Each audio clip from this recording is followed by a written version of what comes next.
Huwag ka na pumunta ron. Saglit lang naman eh. Huwag na nga kasi. Halika na, umalis na tayo. Hindi ka na ba magpapalit ng damit? Kanina pa ako nakapagpalit. Okay na to, halika na. Teka, parang... Okay na nga to, diba? Halika na, huwag ka na maarte. Ano bang maarte? Babe, tingnan mo naman kasi ang damit mo. Kahapon mo pa suot yan, diba? Huwag mo sabihin hindi ka na naman naligo buong araw. Mukha ba akong di naligo? Grabe ka naman kung makapagsalita. Nagtatanong lang naman ako. Bakit di mo masagot? Naka-makeup ka nga at amoy pabango pero, babe, nakita ko yung suot mo kahapon nung makipag-video call ka sa akin. May mantsa pa nga ng ketchup sa may dibdib mo, oh.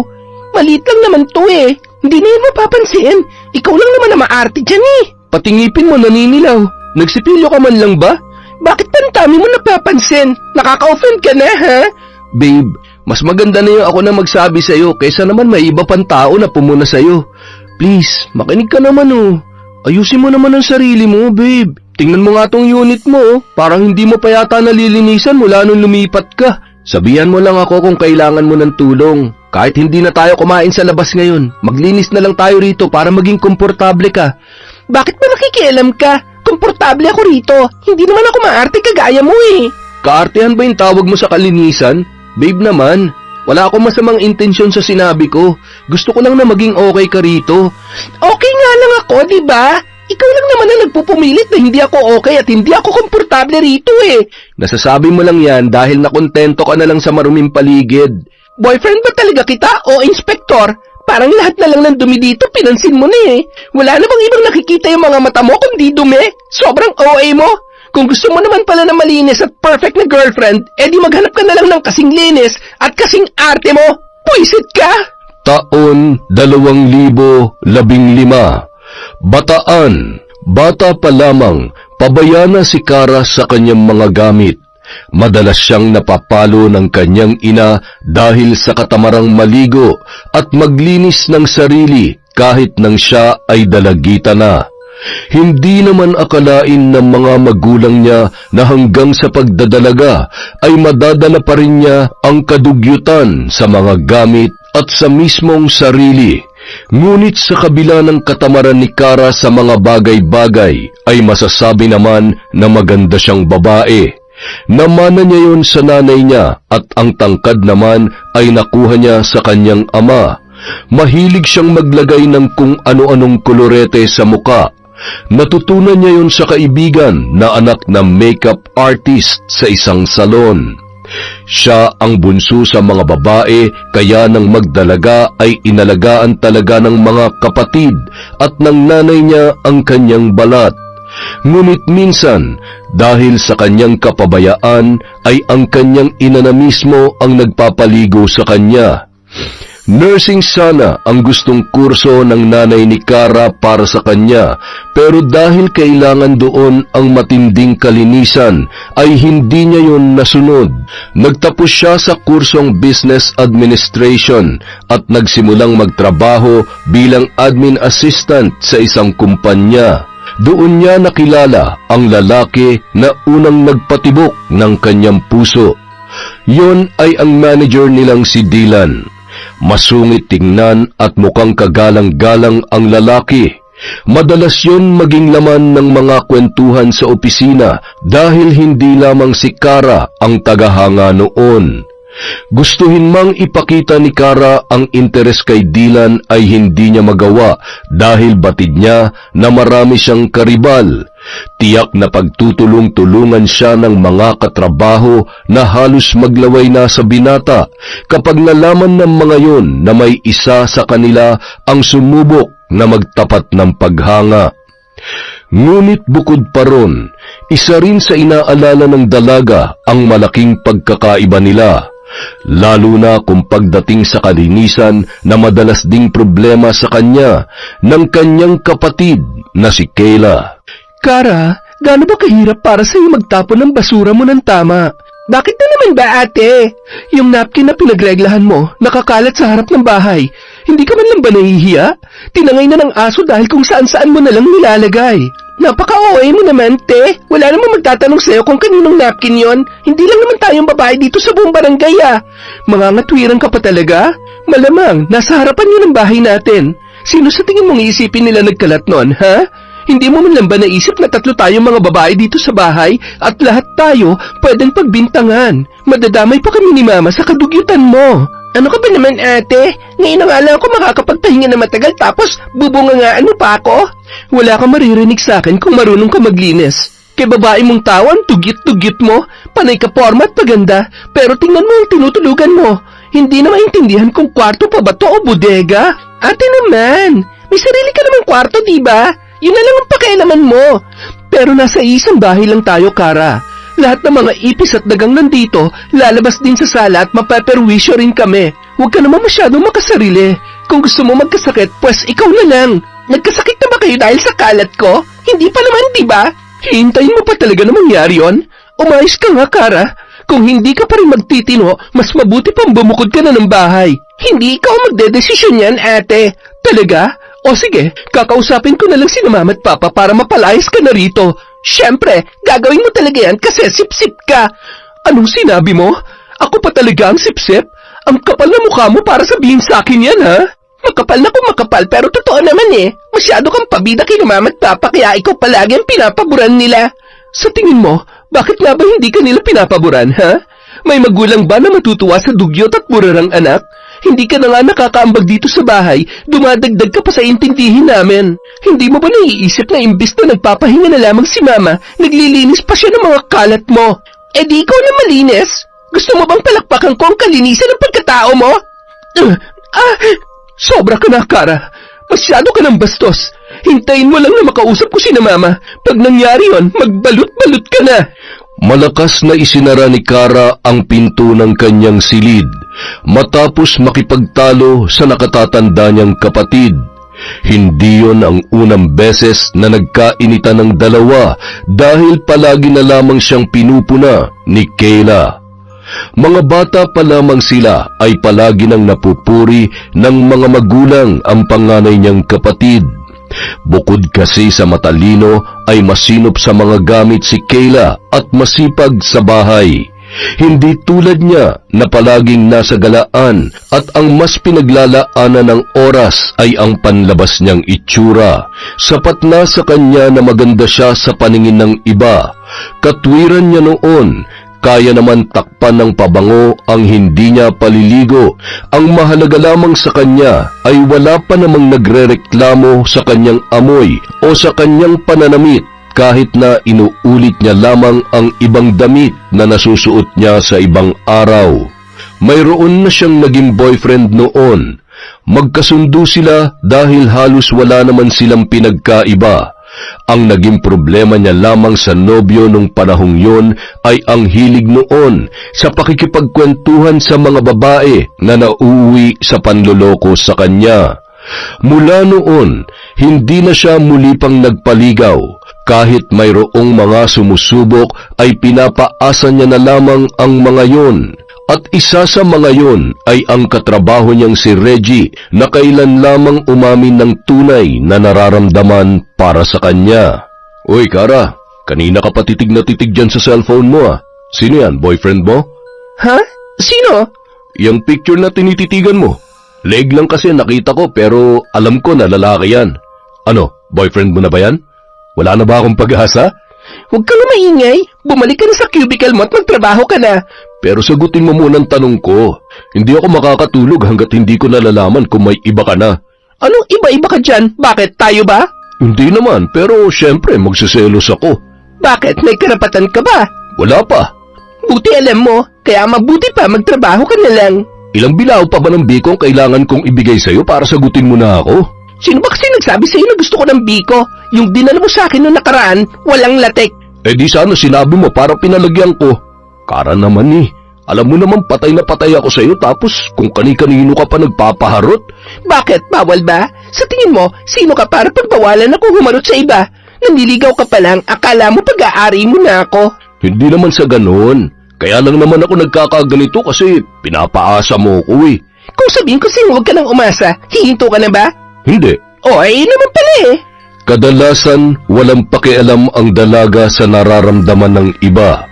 Ang mahalaga lamang sa kanya ay ang kanyang sarili. Bukod kay Reggie, may isa rin siyang makulit na manliligaw noon. Pero dahil hindi talaga niya gusto ang lalaki, ay ipinahiya niya yon sa harap ng maraming tao. Mula nung araw na yon, hindi na nagpakita pa sa kanya ang dati niyang manliligaw. At kapag may natitipuhan naman siyang lalaki, gagawin niya ang lahat para makuha ang gusto niya kahit may iba pang masagasaan sa kanyang plano. Kaya naman, nang malaman ni Kara na bukod sa kanya ay may isa rin sa mga katrabaho niya na malala na ang pagkagusto sa kanilang supervisor, hindi na naman siya mapakali. Palihim niyang inoobserbahan ang mga kilos ng katrabahong si Faith para malaman kung ano ang pinaplano ng dalaga para kay Dylan. Hinintay ni Kara na umalis ng cubicle si Faith para tingnan kung ano ang mga nakasulat sa maliit na notebook ng dalaga. Sa araw-araw na pinagmamasdan ang katrabaho, napansin niya na palagi yung may isinusulat doon tuwing papasok na ang kanilang supervisor. Nang pumunta sa banyo si Faith, sinamantala ni Kara ang pagkakataon. Binasa niya ang pinakahuling na isulat ng dalaga at doon niya nalaman na araw-araw palang nag-iiwan ng kung ano-anong regalo ang kanyang katrabaho para kay Dylan. Napangisi si Kara nang may naisip na siyang paraan kung paano mapapalapit sa kanyang hinahangaan. Nang mag-iwan si Faith ng bagong relo sa mesa ni Dylan na mukhang pinag-ipunan pa ng dalaga, lakas loob ng kinausap ni Kara ang binata. Nakauwi ng mga kasama mo, bakit nandito ka pa? Hinihintay kasi kita, sir Bakit? May problema ba? Wala naman po, sir. Gusto ko lang po sana kayo makausap. Tungkol saan? Itatanong ko lang po sana kung nagustuhan niyo yung relo. Paano mo nalaman ang tungkol doon? Teka, ikaw bang... Opo, sir. Ako nga po nagbibigay sa inyo ng regalo araw-araw. Ibig sabihin, matagal ka na may gusto sa akin? Ganun na nga po, sir. Grabe, hindi ako makapaniwala. Po? Bakit po? Iniisip ko pa kung paano kita aayaing lumabas para sana mas makilala pa natin ang isa't isa tapos hindi ko na pala kailangan magpakahirap. Gusto mo ako, hindi ba? Opo, sir. Dylan na lang ang itawag mo sa akin, tsaka huwag ka na mahiya. Gusto rin naman kita pero medyo natorpe lang ako. Hindi ko kasi alam kung paano ka lalapitan eh. Aware naman ako na trip din ako ng mga katrabaho mo. Napapansin mo rin pala yon? Oo, maliban lang sa'yo. Hindi ko talaga nahalata na may gusto ka pala sa akin. At ikaw ang nagbibigay ng mga regalo sa akin araw-araw. Sobrang sweet mo naman. Ang totoo, kaya hindi muna ako umuwi ngayon dahil gusto kong malaman kung sino nagbibigay sa akin ng mga yon. At nung nakita kong ikaw na lang ang naiwan kanina, medyo nabuhayan ako. Sabi ko, sana ikaw yun. Ano ka ba naman, sir? Huwag kang ganyan. Pinapakilig mo naman ako ng sobra eh. Isa yan sa mga nagustuhan ko sa'yo. Nakikita ko kasi na masayahin ka. Minsan, naririnig pa kita nagpapatawa sa mga katrabaho mo. Pati pala yun, napapansin mo rin? Oo naman, ang saya mo kayang pagmasdan araw-araw. Tsaka, hindi mo naman napapansin na tinitingnan kita kaya malaya ako yung nagagawa. Kung alam ko lang na gusto mo rin pala ako, matagal na sana akong umamin sa'yo. Paano yan ngayon? Alam mo nang gusto kita. Hindi naman sa nagmamadali ako pero gusto ko lang malaman kung tayo na. Siyempre, aarte pa ba ako? Oo naman, tayo na. Girlfriend mo na ako, sir. Lingid sa kaalaman ni Kara, ay dinig na dinig noon ng katrabaho niyang si Faith ang naging usapan nila ni Dylan. Kaya naman nang pumasok siya kinabukasan ay hinila siya ng dalaga bago pa man siya dumiretso sa opisina para makapag-usap silang dalawa. Kinumpronta siya ni Faith sa pag-aangkin niya sa mga regalo na ibinibigay noon kay Dylan. Nagbantayon na sasabihin sa boyfriend niya ang totoo. Ngunit imbis na matakot ay tinawanan lamang yon ni Kara. Nung araw na nakita niya ang notebook ni Faith ay nalaman niya rin na matagal ng stalker ni Dylan ang dalaga. Tinakot niya yon na ipagkakalat ang tungkol sa nalaman niya kapag itinuloy nun ang pinaplanong gawin para sirain ang nagsisimula pa lamang nilang relasyon ng kanyang kasintahan. Ipinamukha niya rin na siya ang gusto ng binata, kaya hindi yun nagdalawang isip na makipagrelasyon sa kanya. Samantalang ang katrabaho niya ay hindi naman talaga napapansin ng lalaki. Kaya naman, wala nang nagawa ang dalaga kundi umiyak na lamang sa sinabi ni Kara. Kinabukasan, hindi na pumasok sa trabaho si Faith. Nalaman na lang niya na nag-resign na pala yun at lumipat na lamang sa ibang kumpanya. Samantala, nagpasya naman sila ni Dylan na ilihim na lamang sa kanilang mga katrabaho ang kanilang relasyon para hindi sila magkaroon ng issue.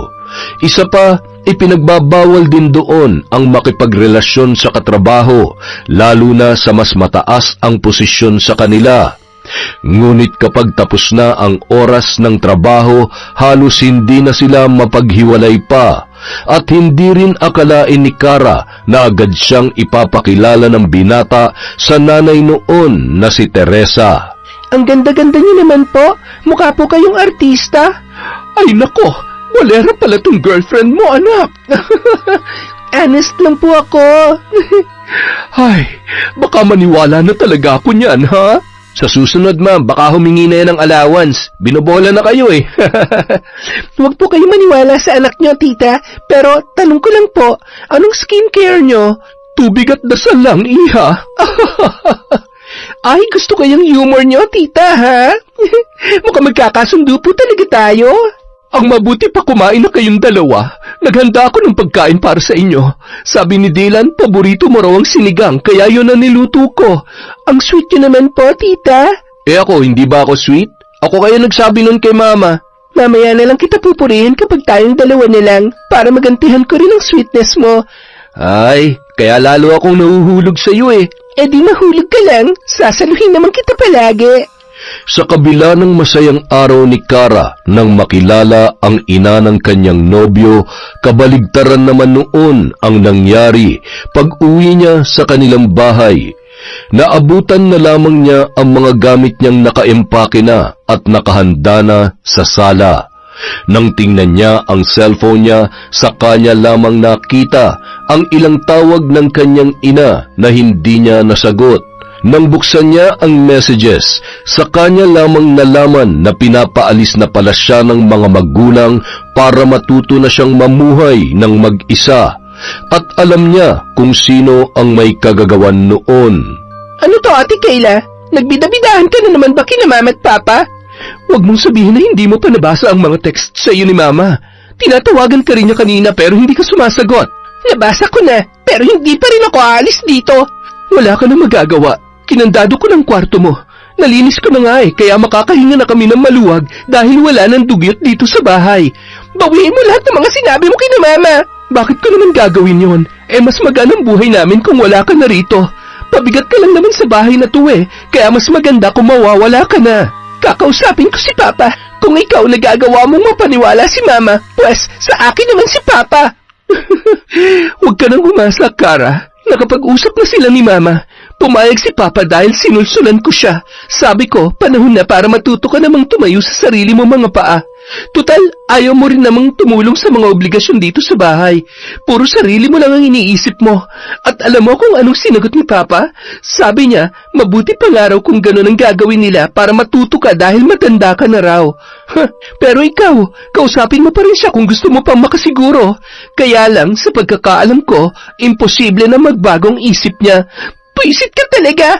At mas lalo ka pa mabubwisit sa akin kung hindi ka pa aalis dito. Kaya kung ako sa'yo, umalis ka na. Para kahit magkalat ka man ng kadugyutan sa ibang lugar, wala na kaming pakialam. Tandaan mo to, Ate Kayla. Kahit ano mangyari sa'yo, pati na rin kina Mama at Papa, huwag na huwag kayong hihingi ng tulong sa akin. Wow!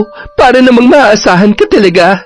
Huwag ka mag-alala, baka ikaw pang humingi ng tulong sa amin dahil hindi ka namin kailangan, okay?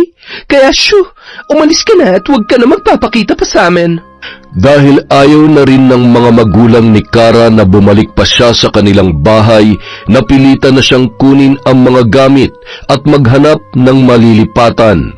Pero dahil paggabi na rin noon ay nanghingi na siya ng tulong sa nobyong si Dylan. Pinatuloy naman siya ng binata sa bahay kahit isang gabi lamang. Kinabukasan, hindi na muna siya pumasok sa trabaho para maghanap ng malilipatan. May nakita naman siyang malapit sa trabaho, kaya lamang ay masyadong masungit ang landlord na si Mang Gustavo at maraming patakaran sa mga nangungupahan.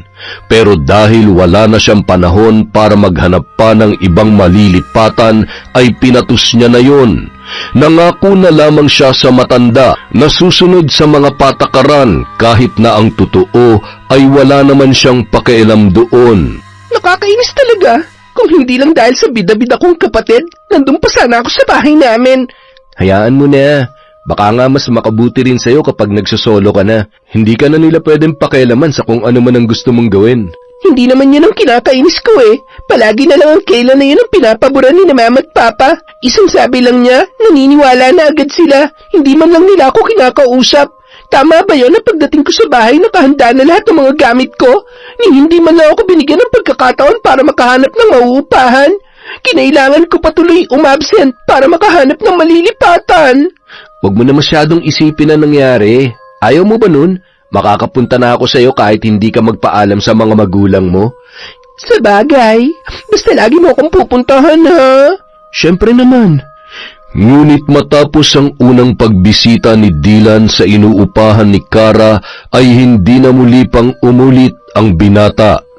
Ilang beses yung tinanong ng dalaga pero palaging umiiwas doon ang lalaki. Inisip na lamang niya na baka hindi yun komportable sa maliit na silid kaya hindi niya na pinilit pa.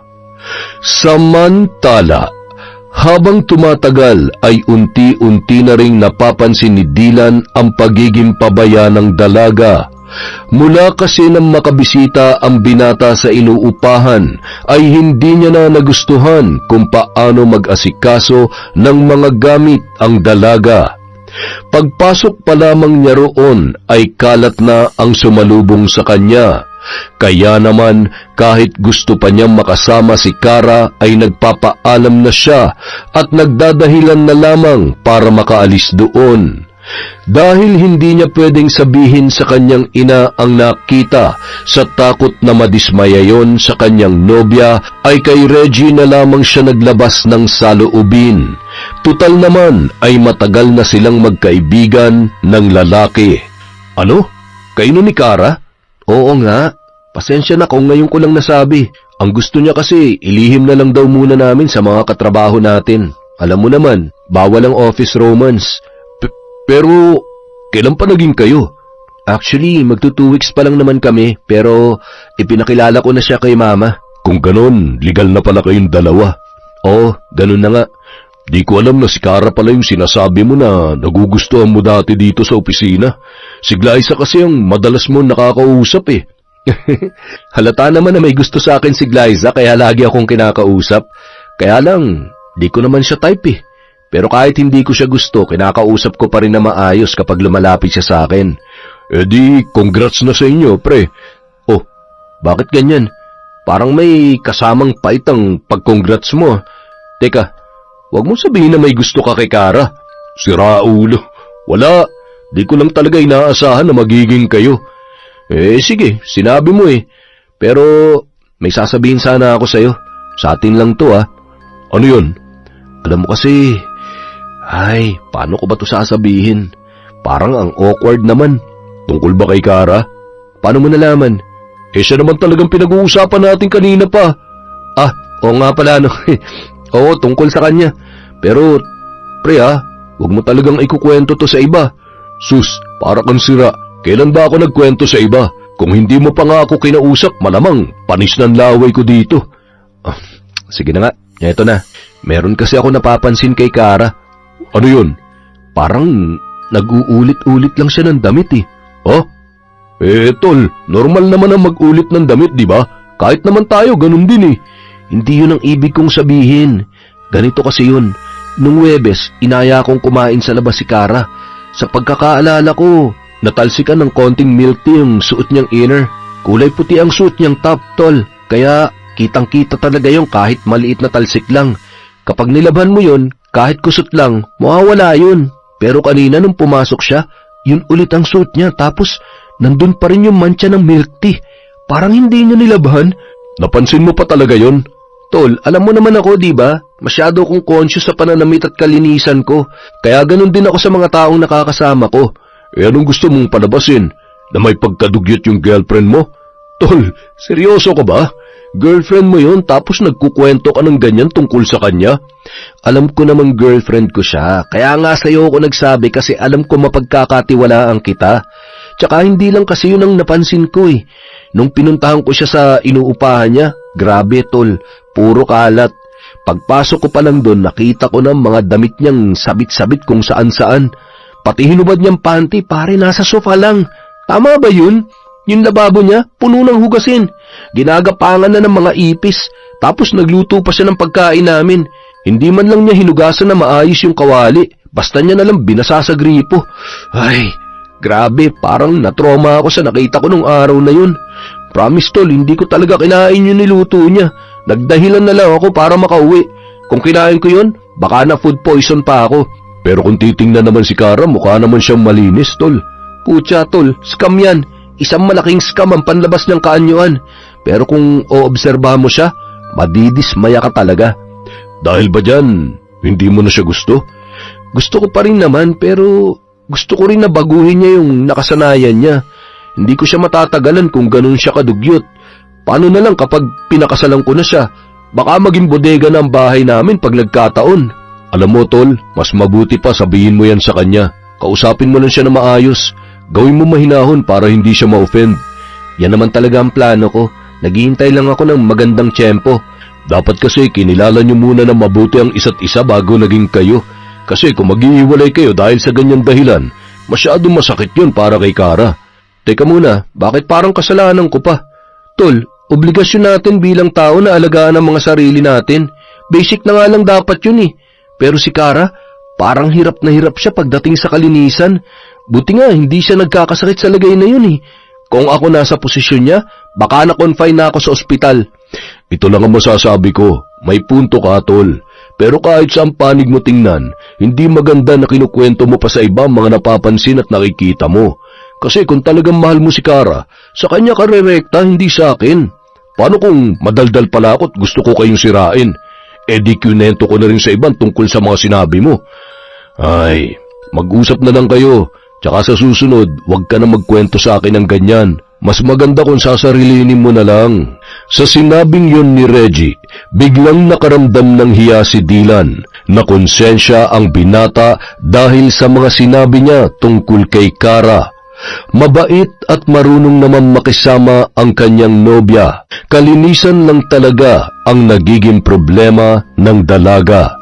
Kaya naman habang hindi niya pa nasasabi ang tungkol doon ay bumawi na lamang muna siya.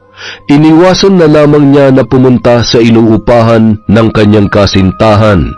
Inaaya na lang niya yon na kumain sa labas at mamasyal para doon ubusin ang kanilang oras. Hinahatid niya yon pauwi pero hanggang gate lamang siya at hindi na pumapasok pa sa loob ng bahay. Nang mga panahon na yon, akala naman ni Kara ay matatahimik na ang buhay niya nang mapalayo sa kanyang kapatid na si Kayla. Wala na kasing nagbubunganga sa kanya tuwing umaga at wala na ring nagrereklamo sa kanyang mga kalat. Ngunit isang umaga, nagulantang na lamang siya habang nanonood ng pelikula nang biglang kalampagin ng landlord ang pinto ng kanyang unit. Mang Gustavo naman, atakihin ako sa puso sa lakas ng pagkatok niyo sa pinto eh. May sunog po ba? O baka naman lumilindol tapos hindi ko lang nararamdaman. Walang sunog o lindol, iha. Pero ang kadugyutan mo, umaalingaso sa buong bahay. Talakitok din pala tong matandang to eh. May sinasabi ka ba? Ang sabi ko po, anong kalat po bang tinutukoy ninyo? Nagmamaang-maangan ka pa. Ikaw lang naman ang bukod tanging tenant ko rito na wala sa ayos sa mga basura. Nakakakita naman ang dalawang mata mo pero parang invisible sa iyong mga kalat sa likuran ng bahay na ito. Alam mo, miss, kung hindi mo kayang panatilihin ang kalinisan dito, hindi ako manghihinayang na paalisin ka. Pero wisyo ka sa matagal nang nangungupahan dito. Alam niyo ho, kalalaki niyang tao, masyado kayo mabunganga. Talo niyo pang ate ko eh. Wala akong pakialam kung sino pa man ang ate mo. Ayusin mo mga basura mo dahil kung hindi mo yung gagawin, maghanap ka na ng ibang malilipatan. Teka, dahil sa basura pa, alisin niyo ako? Ang lupit niyo naman. Bakit? Hindi ba't binigyan kita ng kopya ng mga patakaran ko rito? Mukhang hindi mo naman binasa eh. Kaya kung wala kang pakialam, wala rin akong pakialam sa opinion mo. Hindi porket nagbabayad ka ng renta eh, pwede ka na maging salaula. Hindi kasama sa binabayaran mong paglilinis dito kaya matuto ka magkusa. Nandadamay ka pa ng ibang tenant. Oo, nalilinisin ko na. Gawin mo na lang. Mas maganda kung aaksyonan mo na agad. Wala akong tiwala dyan sa salita mo. Taing-taing naman ho kayo eh. Pwedeng sandali lang. Huwag kayong mag-alala, mamaya. Hindi nyo na makikita ang basura ko. Sa susunod, basahin mo na mabuti ang patakaran ko rito para walang nagre-reklamo. Mahiya ka naman sa mga nauna sa'yo. Hindi mo ba nakikita ang paligid nila? Malinis. Wala kahit isang plastik na nakakalat. Pero ikaw namamahunan likuran ng unit mo. Kung tatagal ka pa rito, gagastos pa ako para ipalinis ang buong bahay dahil sa pag-asik mo ng kadugyutan. Grabe naman ho kayo kung makapagsalita. Malinis din ho ba pati budi nyo? Huwag kayong ganyan. Baka magpakita agad sa inyo sa San Pedro. Bastos ka! Nauna ho kayo. Sobra kayong magsalita eh. Nang dahil lamang sa basura parang ininsulto nyo ng buong pagkatao ko. Dahil sa reklamo ng landlord, napilitan na si Kara na ayusin ang kanyang mga basura. Ngunit sa kabila ng ginawang pagkilos ay hindi pa rin niya matanggap ang mga sinabi sa kanya ni Gustavo. Hindi naman niya yung kaano-ano, ngunit nakatanggap pa siya ng masasakit na salita. Mas matatanggap pa sana niya yon kung magulang niya ang matanda. Kaya naman para makaganti ay nakaisip muli ng masamang plano ang dalaga. Palihim siyang nagmanman sa bahay ni Gustavo na naroon lang din sa loob ng compound. 4 kasi ang unit doon at 2 metro lamang ang layo sa isa't isa. Kaya nang liparin ng hangin ang mga basura niya ay napunta yon sa kabilang unit. Nasa pinakadulo naman ang bahay ng kanilang landlord at yun din ang may pinakamalawak na harapan ng bahay. Nang gabing yun, pasimple niyang sinilip sa bintana ang bahay ni Gustavo. Malinis yun kahit nag-iisa lamang ang matanda. Marahil ay masipag talaga yon sa kabila ng edad niya, kaya halos mahiya na lamang ang alikabok sa mga gamit mula sa sala hanggang kusina. Pag-ikot niya sa likuran ng bahay, doon niya napansin na hindi naglalak ang matanda ng pinto sa may kusina. Napangisi siya na makaisip ng paraan kung paano makakaganti sa mga masasakit na salitang binitawan noon sa kanya. Tingnan ko lang kung kakayanin ng sikmura mong gagawin ko sa iyong matanda ka. Ang dami-dami mong sinasabi sa akin. Pwes, hindi ka na makakapagsalita kapag natikman mo ang batas ng tinatawag mong dugyot. Nang sumunod na gabi, pinasok ni Kara ang kusina ni Gustavo. Dinukot niya mula sa bulsa ang nakaplastik na dumi ng daga na nakuha niya sa mga gamit niya nang maghalungkat siya ng kwarto. Dinurog niya ang natutuyong dumi para hindi yun basta-basta mahalata kapag nilagay niya sa pagkain. Sakto naman noon na nakaluto na ang matanda. Binuksan niya ang kawaling naglalaman ng adobong manok. Mukhang yon ang ulam ng kanilang landlord sa hapunan. Nakangisi niyang ibinudbud doon ang kanyang dala at bahagyang hinalo ang ulam para hindi yon mahalata. Heto ng special ingredient para sa masarap mong hapunan, Mang Gustavo. Enjoy! Ngunit hindi akalain ni Kara na mauuwi pala sa isang trahedya ang ginawa niyang kalokohan. Pag-uwi niya galing trabaho, nalaman niya na isinugod sa ospital ang kanilang landlord. Nakibalita siya sa kapwa tenant, ngunit wala pa ring alam ang mga yon kung ano ang nangyari sa matanda. Hanggang sa may isang nakapagsabi na inatake raw yon sa puso. Ngunit iba ang kanyang kutob sa tunay na nangyari. Kinabukasan, Nabalitaan na lamang ni Kara na wala na si Mang Gustavo. Namatay raw ang matanda sa ospital, ngunit hindi sinabi ng kaanak na pumunta roon ang dahilan ng pagkamatay noon. Tulala si Kara nang pumasok sa trabaho dahil naman ang isip niya ang nangyari. Pag-uwi niya noon ay nakaburol na si Mang Gustavo. Takang-taka naman ang kanyang nobyo na nagpasyang ihatid siya sa bahay sa pag-aakala na masama ang kanyang pakiramdam. Sinong nakaburol? May namatay ba kayong tenant? Si Mang Gustavo ang nakaburol. Yung landlord nyo? Ano nangyari sa kanya? Nung huling punta ko rito, maayos pa naman siya. Ewan ko, inatake yata sa puso. Kawawa naman pala siya.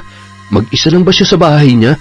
Oo buti na lang, laging pumupunta ron yung isang tenant.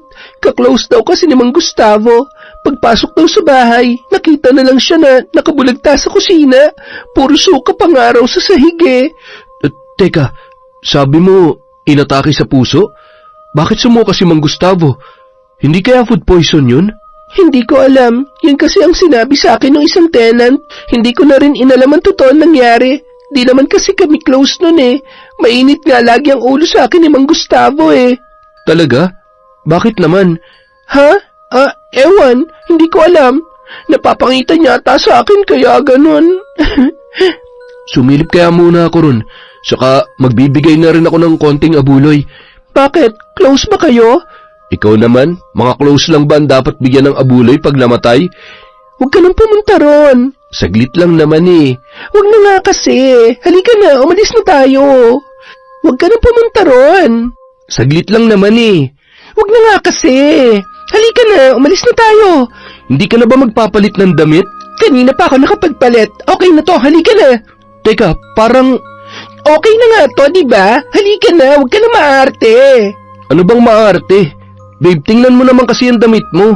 Kahapon mo pa suot yan, diba? Huwag mo sabihin hindi ka na naman naligo buong araw. Mukha ba akong di naligo? Grabe ka naman kung makapagsalita. Nagtatanong lang naman ako. Bakit di mo masagot? Naka-makeup ka nga at amoy pabango pero, babe, nakita ko yung suot mo kahapon nung makipag-video call ka sa akin. May mantsa pa nga ng ketchup sa may dibdib mo. Maliit lang naman to Hindi na yun mapapansin. Ikaw lang naman na maarte dyan Pati ngipin mo naninilaw. Nagsipilyo ka man lang ba? Bakit tantami mo napapansin? Nakaka-offend ka na, ha? Babe, mas maganda na yung ako na magsabi sa'yo kaysa naman may iba pang tao na pumuna sa'yo.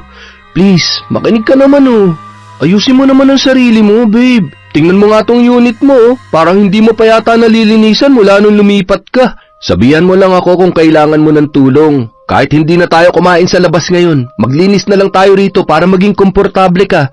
Bakit ba nakikialam ka? Komportable ako rito. Hindi naman ako maarte kagaya mo Kaartehan ba yung tawag mo sa kalinisan? Babe naman, wala akong masamang intensyon sa sinabi ko. Gusto ko lang na maging okay ka rito. Okay nga lang ako, di ba?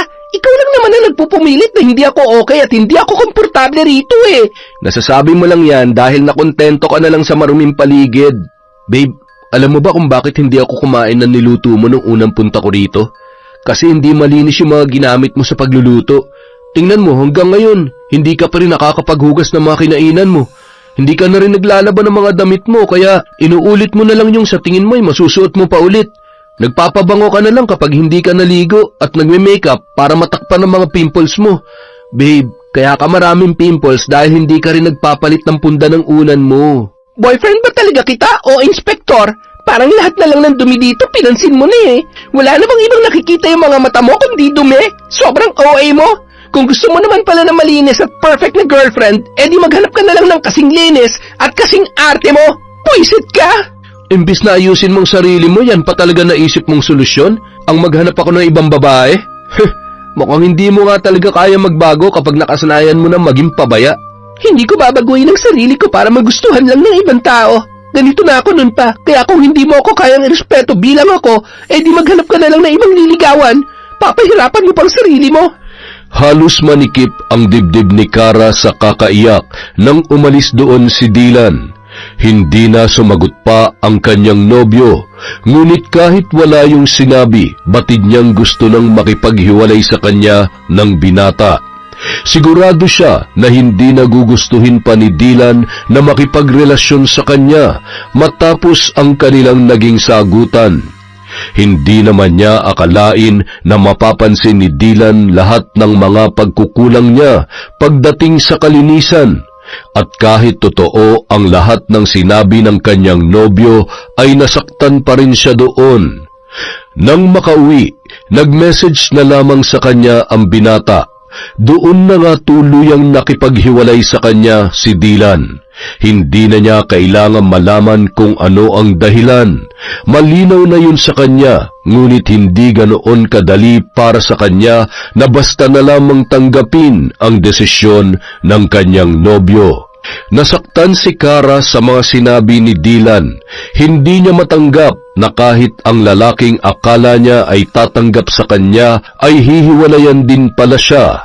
Wala rin siyang pinagkaiba sa pamilya ko. Hindi ako makakapayag na hindi ako magaganti sa kanya. Pagsisisihan niyang ginawa niya sa akin. Sa kabila ng pakikipaghiwalay sa kanya ng binata ay pumasok pa rin siya sa trabaho at nagpanggap na lamang na parang walang nangyari. Ayaw niyang ipakita sa dating nobyo na masyado niyang dinamdam ang pakikipaghiwalay noon sa kanya. Taas noo siyang pumasok sa opisina. Kahit nakasabay niya sa elevator ang binata ay hindi niya lang yon pinansin. Pagdating sa kanyang cubicle, napakunot ang kanyang noo nang hindi man lamang siya binati ni Reggie. Samantalang dati, palagi pa rin siyang binabati at binibigyan ng kung ano-anong pagkain kahit na nilinaw niya na hindi niya gusto ang lalaki. Uy, Reggie, okay ka lang? Oo naman, ikaw ba? Okay din ako. Sure ka? Baka mamaya may sakit ka na. Bigla ka naman eh. Grabe ka naman. Ganun na ba ako ka-snob sa'yo? Oo, parang ngayon mo lang naisip eh. Sorry naman, pero teka, iniiwasan mo na ba ako? Nitong mga nakaraang araw, hindi ka na namamansin. Ngayon ko lang talaga na-realize na hindi mo na pala ako kinakausap. Baka naiinip ka lang kaya mo naisip na kausapin ako.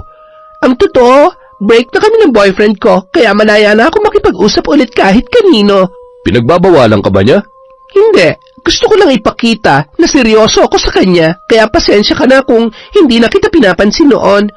Gusto ko sanang itanong kung bakit kayo nag-break pero yung ex mo na lang siguro tatanungin ko mamaya.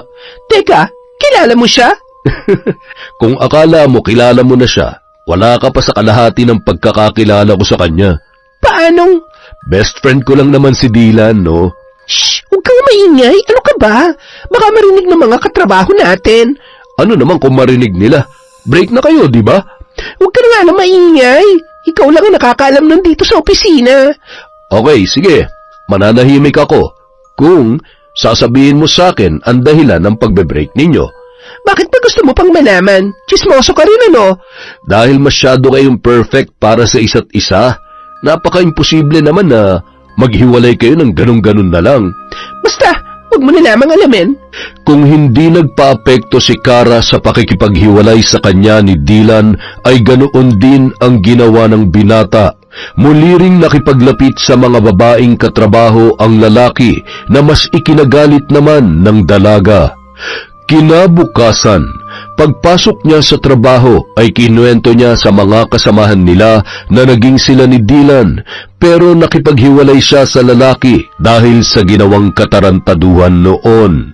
Ipinagkalat niya na si Dylan ang dahilan kung bakit na ospital ang kanilang landlord na si Mang Gustavo dahil nilagyan noon ng dumi ng daga ang pagkain ng matanda.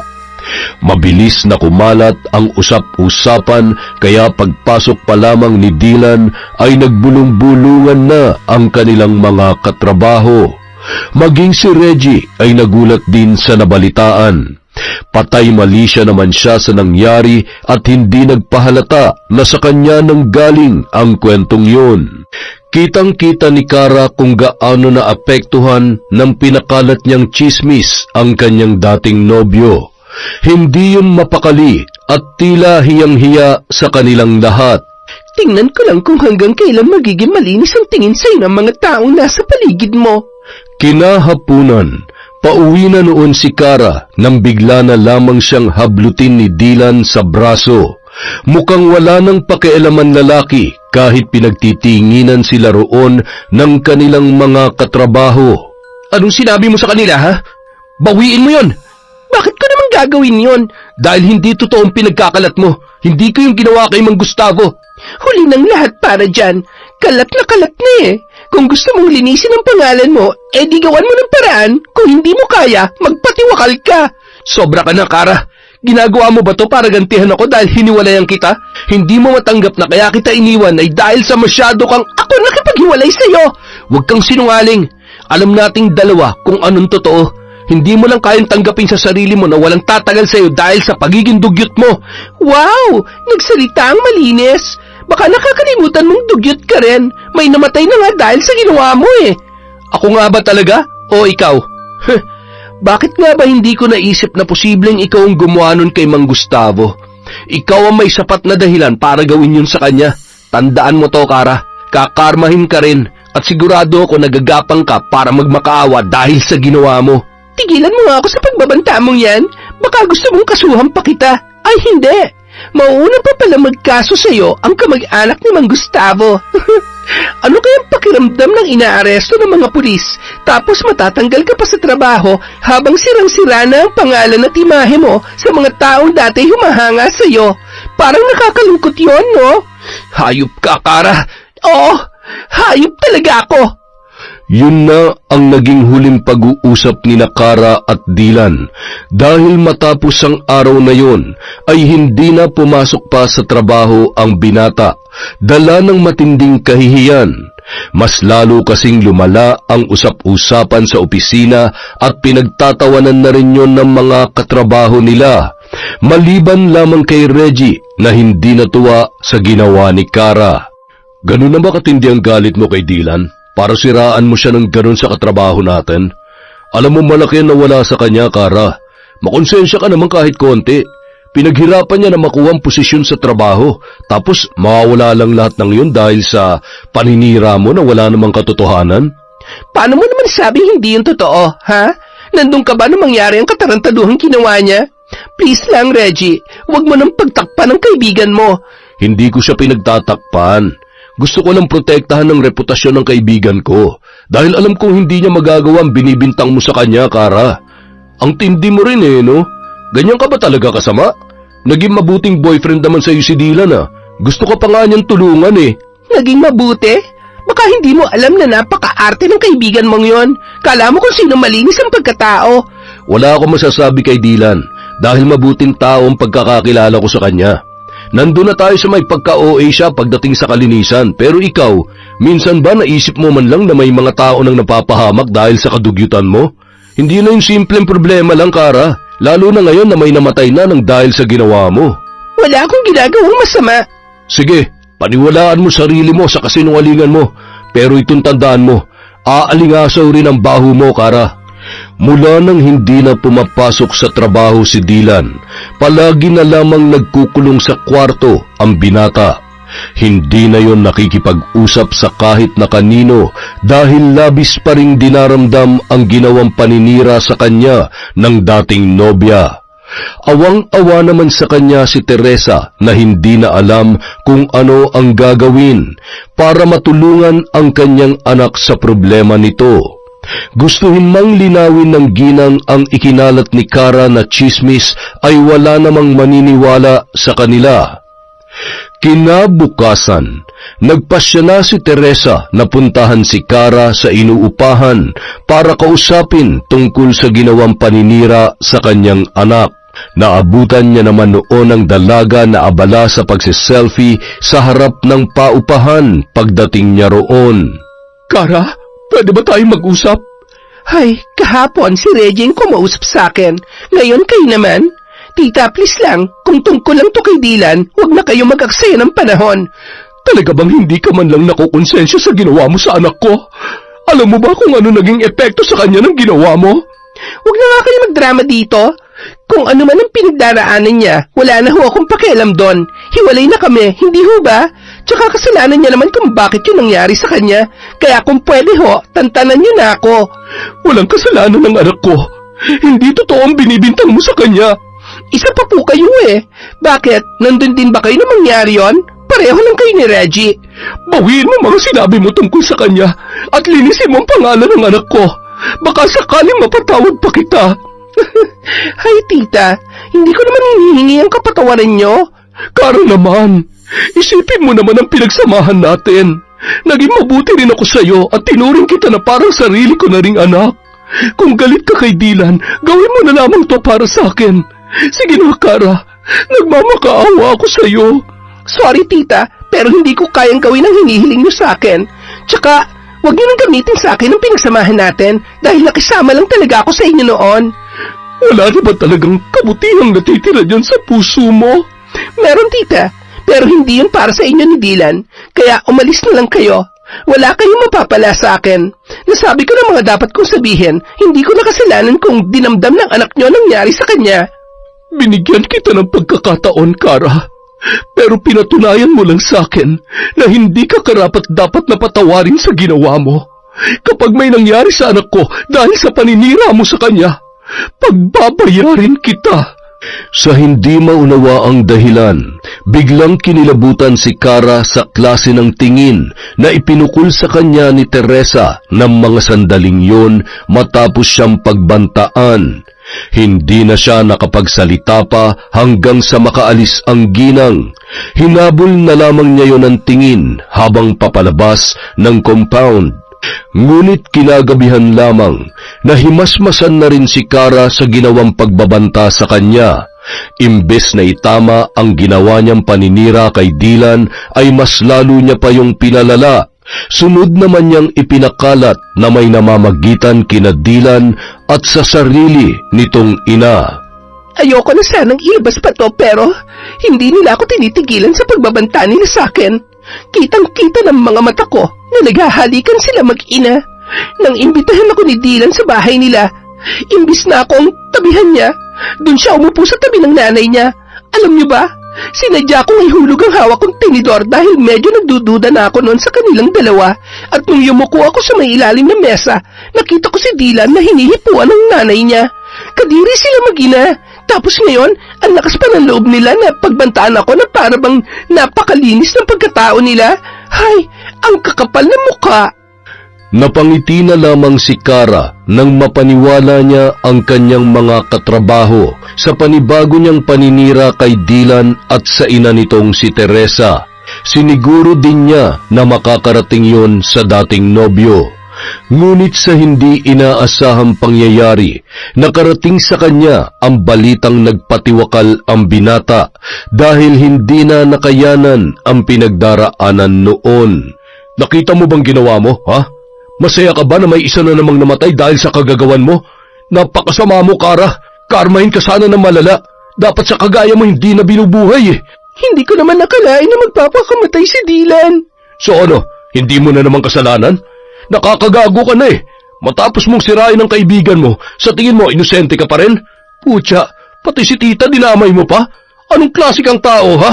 Tao ka pa ba sa lagay na yan? Sagad sa buto ang kademonyohan mong hinayupak ka. Hoy, wala kang karapatang kausapin ako ng ganyan. Alam mo, kung kaya lang kitang isumpa, matagal ko nang ginawa. Ni wala ka man lang naramdaman kahit kaunting pagsisisi. Hindi ko naman nakalain na aabot pala si Dylan sa pagpapakamatay ha. Ang gusto ko lang naman, pagsisihan niya mga sinabi niya sa akin. Yan ang problema sa'yo. Masyado kang makasarili. Puro sarili mo lang ang iniisip mo. Kapag nasaktan ka, gusto mo kaagad makaganti dahil ayaw mong tumanggap ng puna mula sa ibang tao. Kahit na totoo naman ang sinasabi nila. Huwag ka nang magpanggap na parang napakabuti mo, Kara. Dahil kahit malayo ka pa, umaalingaso ng nabubulok mong pagkatao. Dahil sa natanggap na balita, hindi nagawang makatulog ni Kara. Unti-unti na siyang nilalamon ng konsensya dahil sa ginawa niyang paninira kay Dylan at sa nanay nito. Hindi niya inaasahan na hahantong din yon sa isang trahedya, tulad na nangyari kay Mang Gustavo. Sa takot na muling sugurin ni Teresa, ay kaagad siyang nag-empake ng mga gamit para bumalik sa kanilang bahay. Nagmakaawa siya sa mga magulang para makabalik doon. Humingi rin siya ng tawad sa kapatid na si Kayla at kinumbinsi yun. Bagamat hindi pa rin natutuwa ang kanyang ate sa pagbabalik niya, ay nakinig na lamang yon sa kanilang mga magulang na nagdesisyon na magsama-sama na lamang silang muli bilang isang pamilya. Ngayong nandito ka na ulit, sana naman matuto ka na maglinis para hindi na kita bubungangaan araw-araw. Ate, please, wag ngayon. Wow! So, kailan pala pwede? Kapag trip mo lang makinig? Kung hindi mo babaguhin ang ugali mong yan, malaking problemang idudulot yan sa'yo. Nangyari na nga, ate. Ha? Anong ibig mong sabihin? Wala. Doon na muna ako sa kwarto para makapag-ayos na ako ng mga gamit ko. Sus, kala mo naman talaga mag-aayos siya ng gamit. Sigurado akong titingnan mo lang ang mga yan hanggang mamaya, hanggang sa maiwan mo na lang at pabayaan. Pagsapit ng hating gabi, nanatiling nakatulala si Kara sa mga gamit niyang hindi niya pa naayos sa kanyang silid. Hindi niya alam kung paano siya magsisimula, gayong masyadong okupado ang isip niya dahil sa nangyari sa dating nobyo. Hindi niya maitatanggi na mahal pa rin niya ang binata, ngunit dahil sa nagawa niyang paninira ay hindi lamang isang buhay ang kanyang nasira. Sa pagkawala ni Dylan, siguradong matindi ang galit ni Teresa sa kanya at natatakot siya sa posibleng gawin ng ginang para siya ay maparusahan. Ayaw niyang makulong. Wala pa siyang napapatunayan sa pamilya niya at puro sakit sa ulo pa ang kanyang ibinibigay. Hindi niya alam kung paano tatanggapin ng mga magulang niya ang katotohanan na may dalawang buhay na nawala dahil sa kagustuhan niya na makapaghiganti. Ilang sandali pa, natigilan si Kara nang biglang magpatay-sindi ang ilaw sa kanyang kwarto. Napatayo siya mula sa kanyang kinauupuan. Napakurap-kurap siya at biglang kinabahan. Maya-maya pa, muntik na siyang mapasigaw nang bigla na lamang lumitaw ang figura ng isang lalaking nakatayo sa may pintuan ng kanyang banyo. Nakatalikod yun sa kanya kaya hindi niya mamukaan. Sino ka? Paano ka nakapasok dito? Ngunit hindi sumasagot ang lalaki. Naghintay siya ng ilang sandali bago nagpasyang lapitan yon. Ngunit nakakailang hakbang pa lamang siya nang bigla yung humarap sa kanya. Nanlaki ang kanyang mga mata at hindi kaagad nakakilos nang tumambad ang blangkong mukha noon.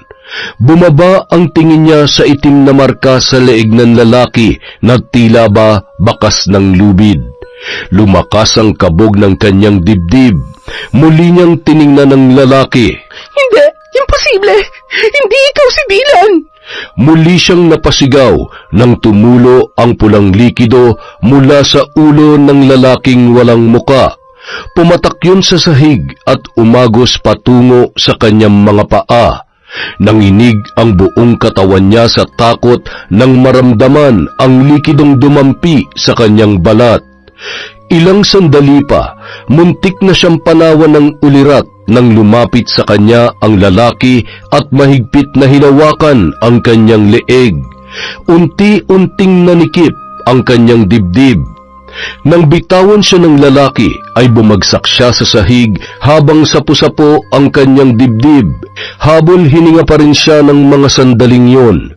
Patay-sindi pa rin ang ilaw, ngunit makalipas ang ilan pang sandali ay tuluyan ng dumilim ang buong paligid. Tatayo na sana siya para lumabas nang makarinig siya ng ingay na animoy may kung anong maliliit na nagtatakbuhan sa sahig. Kinapa niya ang cellphone na ipinatong sa kanyang kama. Nang sa wakas ay magkaroon ng konting liwanag, halos nabingi siya sa sariling sigaw nang magtakbuhan ang maliliit na daga sa kanyang paanan. Bago pa man siya makakilos ay pinagkakagat na ng mga yon ang kanyang paa at ang magkabilang binti niya. Sa tindi ng nararamdamang takot ay doon na siya tuluyan nawalan ng ulirat. Hoy, Kara! Ano ba nangyayari sa'yo? Aray, bakit mo naman hinihila ang buhok ko, ate? Ang sakit-sakit kaya! Kanina ka pa sigaw ng sigaw. Ano ba nangyayari sa'yo? Ha? Sumisigaw ako! Oo, kanina pa. Pati si na mama nagising na dahil sa'yo. Tingnan mo, nakatulog ka na dyan sa sahig. Teka, ano yan? Bakit may mga sugat ka sa binti mo? Pati braso mo meron na rin. Anong kumagat sa'yo? Sugat? Hindi. Paliginip lang dapat yun. Gaga, hindi ka na nanaginip. Gusto mo sapakin kita para matauhan ka? Tumayo ka na dyan at linisin mo yung mga sugat mo. Baka mamaya mga daganang kumagat sa'yo. Paano kasi kararating mo lang dito, puro kalat na naman tong kwarto mo? Ay, hindi ko na alam ang gagawin ko sa'yo, Kara. Natulala na lamang si Kara nang iwan siya ng kanyang kapatid. Buong akala niya panaginip lamang ang nangyari sa kanya. Ngunit ang kanyang ipinagtataka, wala namang bakas ng dugo sa sahig, gaya ng nakita niya nang biglang lumitaw ang figura ng lalaking kawangis ng dati niyang nobyo. Pero ang mga sugat sa katawan niya ay totoo. May mga marka pa roon ng ngipin ng mga daga na kumagat sa kanya. Nasaan naman ngayon? Siguradong dito lamang sila nagtatago. Bakit bigla na lang silang nawala? Kailangan ko maalis sa mga pesting yun. Hindi ako papayag na mumukbangin na naman nila ako mamayang gabi. Buong akala ni Kara ay ordinaryong daga lamang ang kumagat sa kanya. Ngunit lingid sa kanyang kaalaman, isang tao ang may matinding galit na sagad hanggang buto ang may kagustuhan na siya ay mapaghigantihan. Walang iba kundi ang ina ng kanyang dating nobyo. Itinabi ni Teresa ang mga ginamit na kandila matapos ang isinasagawang ritual. Hindi akalain ng ginang na muli na naman niyang magagamit ang kakayahang yun. Walang nakakaalam ng tungkol sa karunungan niya sa paggamit ng kapangyarihang itim. Inilihim niya yun kahit sa yumao niyang asawa at wala rin siyang plano na ipaalam yun sa kaisa-isang anak na si Dylan. Ngunit tadhana na mismo ang gumawa ng paraan para muli niyang buhayin ang kanyang dugo bilang isang mambabarang na nagmula sa isang kinatatakutang angkan. Ikinubli niya ang tunay niyang pagkatao sa masayahin niyang personalidad sa kagustuhang makaranas ng bagong buhay na malayo sa kinalakhan niya noon. Ngunit dahil hindi nauubos ang mga taong may maiitim na budhi, ay hindi rin basta-basta matatapos ang pakikipagkasundo niya sa dilim para maipaghiganti ang kanyang mahal sa buhay. Matapos makausap ang matalik na kaibigan ni Dylan na si Reggie, ay saka pa lamang niya nalaman na may ginawa na namang panibagong paninira si Kara. Marahil ayon ang nagtulak sa kanyang anak para tuluyan ng tapusin ang buhay dahil hindi na noon alam kung paano pa haharapin ang matinding kahihiyan. Pagbabayarin mo ang mga kasinungalingang ginamit mo para sirain ang buhay ng anak ko. Luluhod ka at gagapang habang nagmamakaawa. Sa kabila ng mga sugat, nagpumilit pa ring pumasok sa trabaho si Kara. Balot na balot ang buo niyang katawan. Mabuti na lamang at malamig sa kanilang opisina, kaya hindi siya punahin ng mga kasama. Ngunit maya-maya lamang napansin niya na tila makahulugan ang pagtingin sa kanya ni Reggie. Nang sulyapan niya ang lalaki, bahagya yung napangisi.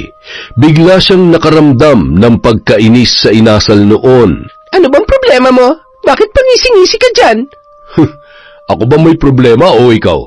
Masyado yata mainit yung ulo mo. Nakakairita ka eh. Alam mo ba yon? Ano naman kung nakakairita ako? Anong gagawin mo, ha?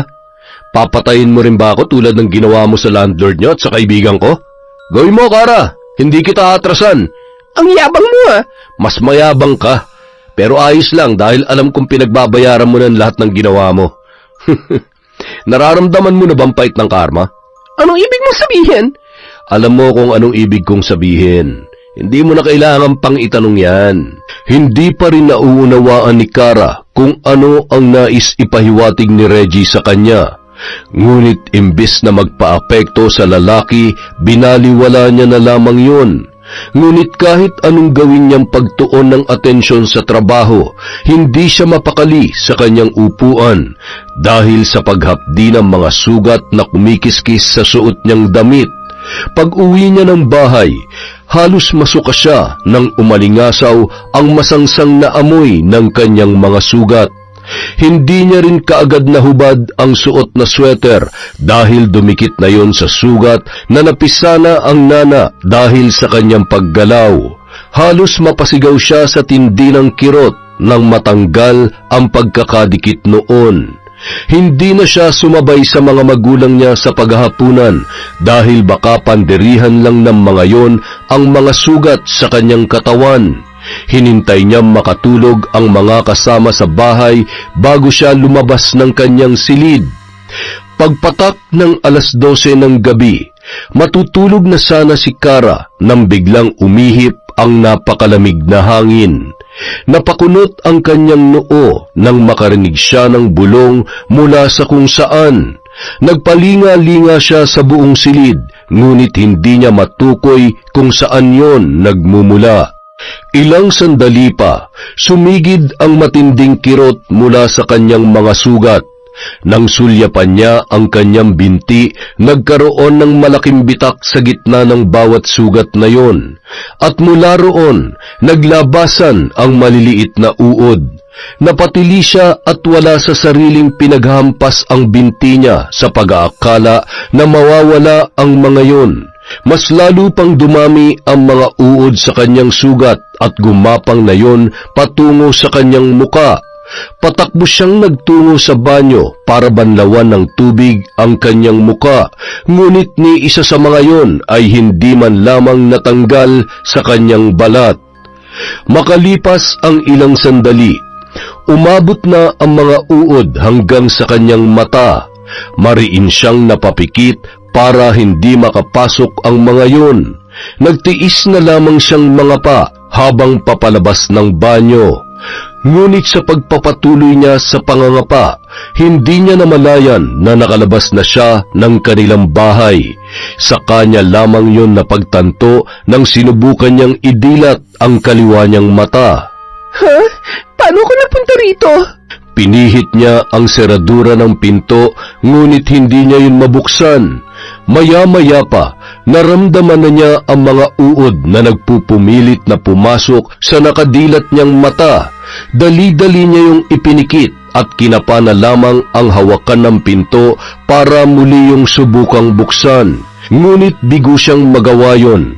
Kinalampag niya ang pinto at nagsisigaw sa pagbabaka sakali na maririnig siya ng mga magulang o ng kanyang kapatid na si Kayla, ngunit tila walang nakakarinig sa kanya. Hindi maunawaan ng dalaga kung bakit yon nangyayari.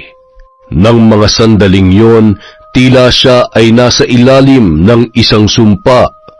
Ilang sandali pa, tila may sariling isip ang kanyang mga paa nang maglakad palabas ng kanilang bakuran.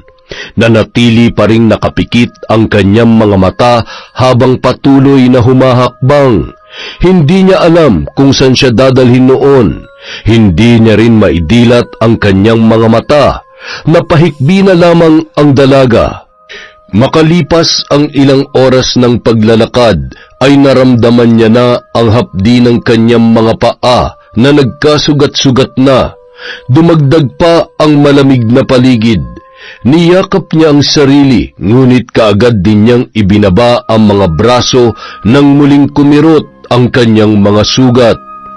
Mula sa patuloy na paglalakad, kusang huminto si Kara sa isang pamilyar na lugar.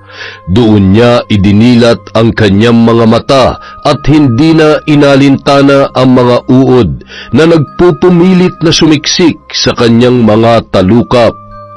Ha? Anong ginagawa ko rito sa bahay ni Nadilan? Kaagad na nasagot ang mga katanungan niya nang bumukas ang pinto ng bahay sa kanyang harapan. Mula roon, lumabas si Teresa na blanko ang ekspresyon habang nakatitig kay Kara. Tita, kayo po ba ang... Oo, ako ang may kagagawa na nangyayari sa iyo ngayon. Ano? Nahihirapan ka na ba? Nararamdaman mo na ba ang hirap na ipinaranas mo sa anak ko? Tita, patawarin niyo na po ako. Pakiusap, tulungan niyo po ako mawala ng sakit na nararanasan ko ngayon. Hindi ko naman po ginusto mawala si Dylan. Kung hindi mo siya ginustong mawala, hindi mo sana siya sinaktan. Patawarin niyo na po ako, tita. Pinagsisisihan ko na po lahat ng ginawa kong paninira kay Dylan. Patawarin niyo na po ako. Alam kong humihingi ka lang ng kapatawaran ngayon dahil nahihirapan ka na sa sitwasyon mo. Paano kung komportable ka pa rin, ha? Maiisip mo bang humingi ng tawad at pagsisihan ang mga paninirang ginawa mo? Kung kinakailangan ko pong pagbayaran sa ibang paraan ng nagawa ko, tatanggapin ko po, tita. Patawarin niyo lamang po ako. Ayoko na po ng ganito, parang awa niyo na. Sa kagustuhang mapatawad ay lumuhod si Kara sa harapan ni Teresa. Niyakap niya ang mga paa ng ginang habang lumuluha at nagmamakaawa. Hindi ko alam kung kaya pa kitang patawarin, Kara. Pero sige, tatapusin ko ng paghihirap mo sa isang kondisyon. Sabihin niyo lamang po, tita. Gagawin ko po kahit na ano. Linisin mo ang pangalan ng anak ko at isa lang ang paraan para magawa mo yon. Panagutan mo ang mga nagawa mong kasalanan. Pumayag si Kara sa kondisyon ni Teresa. Hindi niya maintindihan kung paanong nagbago ang isip niya sa loob lamang ng isang gabi. Ngunit isa lamang ang malinaw sa kanya.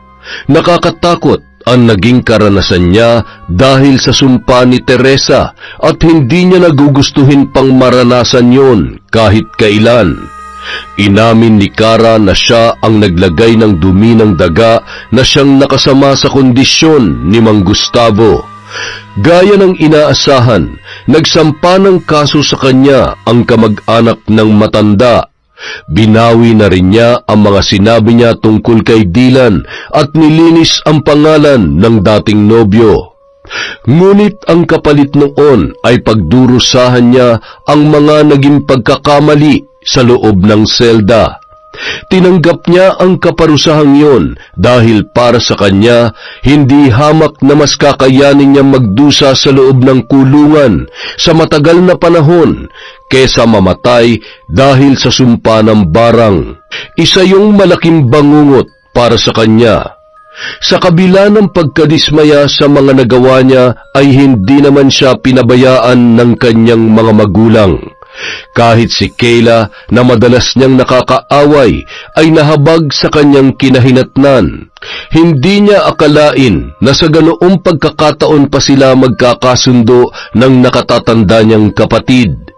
Labis niyang pinagsisihan ang ginawang paninira na naging sanhi ng pagkawala ng mga inosenteng buhay ng mga taong minsan din na naging bahagi ng kanyang buhay.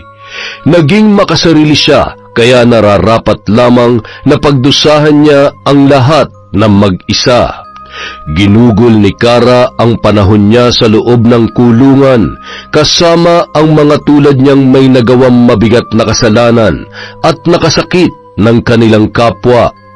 Ngunit sa kabila ng mabigat niyang karma, hindi siya nawalan ng pag-asa na magkakaroon pa siya ng panibagong pagkakataon para mabago ang kanyang kapalaran. At kapag nangyari yon, ay mas pipiliin niya na maging mabuti at hindi isang tao na mapanakit sa kanyang kapwa. Yon! Isa na naman pong malupit na kwento mula sa ating channel. Wala talagang may dudulot na maganda ang pagiging makasarili ng isang tao. Maraming salamat po sa inyong pagtsatsaga, sa walang sawang pakikinig sa Kwentong Enteng. Dahil dyan, meron po tayong shout-out. Simulan po natin kay Jerilyn Byron. Hi din po kay Aryan Gail Leonora at kay James Derek Lugina. Hi po sa H2O Agency at kay Ma'am Tess Gutierrez. Hello din po kay Maribel Regalario, kay Mary Jane Alitin. Shout out kay Teresita Gervasio, kay Beverly Carbajosa. Hello po kay Jerlyn Arbado. Shout out kay Norsen TV, kay Kane Third Lang, J-Best Lagro at BF Noli Lacorte from Lean Kaunes.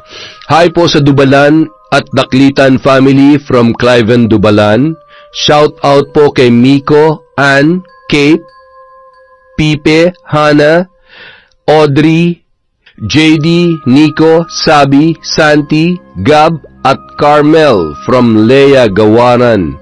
Shout out po kay Marites Nalika, sa lahat ng staff ng R. Reyes Pizza Hub, especially sa Commissary Department from Ria Mojado. Hello po kay Cristina Vargas at Milagros Frias from Bicol. Shout out kay Glenn Boy de la Cruz, kay Arnel Claridad, kay Mabel from Singapore, sa Flores at Naong family from Alma Naong.